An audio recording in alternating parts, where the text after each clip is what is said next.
The Cuno strikes were nationwide strikes in Germany against the government of Reich chancellor Wilhelm Cuno in August 1923. The wave of strikes demanded and helped bring about the resignation of the Cuno government on 12 August 1923, just 9 months after it began. The strikes also buoyed the hopes of the Communist International that a German revolution was imminent. History. In January 1923, the Cuno government called for passive resistance of the Belgian and French occupation of the Ruhr region. At the same time, inflation in the Weimar Republic was racing out of control, whether the result of the reparations payments alone or from the cost of the passive resistance, in which local authorities and companies boycotted occupation forces while the government paid the wages of those administrations and compensated the coal and steel companies for the losses. The expenses caused the collapse of the Reichsmark, which had already been inflated. At the beginning of 1923, the mark traded at 21,000 to the US dollar. At the end of 1923, it was nearly 6 trillion. 12 zeros. For German society, the result was complete disaster, as people rushed out to buy things before their money lost its value and people who had savings saw them evaporate overnight. Considerable portions of the labor movement were as, or more, opposed to the German government as they were to the French occupying forces. Their motto was, beat Cuno and Poincaré at the Ruhr and at the Spree. Quote, a labor dispute in the Berlin printing industry triggered a wildcat strike, instigated by the Communist Party, KPD. The Reich printing plant was also affected, causing the banknote presses to be stopped and before long, a noticeable lack of paper money. Workers from power stations, construction and the Berliner Verkehrsbetriebe joined the strike. The wave of strikes demanded the resignation of the Cuno government, against the will of KPD party chairwoman Ruth Fischer. Otto Wels, head of the Social Democratic Party, SPD, was able to forestall a general strike.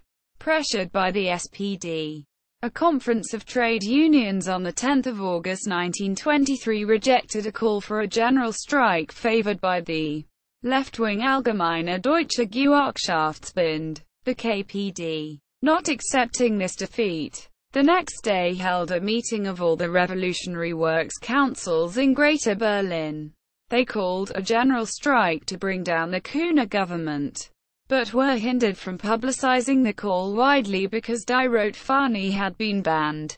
Nevertheless, the strikes, supported by some in the SPD, spread out from Berlin to other cities and regions, such as Hamburg, Lessatia, Saxony province, as well as the states of Saxony and Thuringia. Factories were occupied by communist workers and factory managements sent fleeing. In the Ruhr region, there was passive resistance rather than strikes. The response to the strikes surpassed even the expectations of the leadership of the KPD. In total, 3.5 million workers went on strike, indirectly forcing Cuno and his cabinet to resign. On the 11th of August, with the Cuno resignation on the 11th of August 1923, the strikes soon ended. Workers began returning to work in the days following the dissolution of the Cuno government. In addition to pressure from the strikes, on the 10th of August, the KPD faction in the Reichstag had moved to censure the Cuno government. The SPD, pushed by its base and looking to avert worse social unrest or possibly revolution, saw no other political alternative than to form a grand coalition.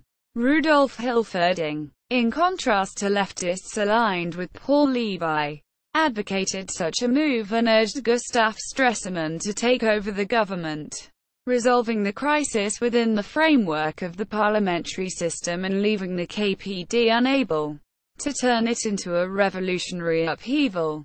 Nonetheless, the Cuno strikes nurtured in Moscow the hope of a German revolution. There had been clashes with police in several cities and dozens of workers had been killed. Leon Trotsky and other influential members of the Soviet Politburo and the Comintern believed Germany was ready for revolution. But Heinrich Brandler, head of the KPD, felt the timing was premature. Despite Brandler's misgivings, on 23 August 1923, the Soviet Politburo adopted a plan for a German October. But the attempted coup was cancelled at the last minute. Word of the cancellation did not reach Hamburg in time, or was possibly ignored by the local KPD leadership, and the local insurrection took place as planned. Further reading: Heinrich August Winkler, Germany, The Long Road, West, Volume 1, 1789–1933.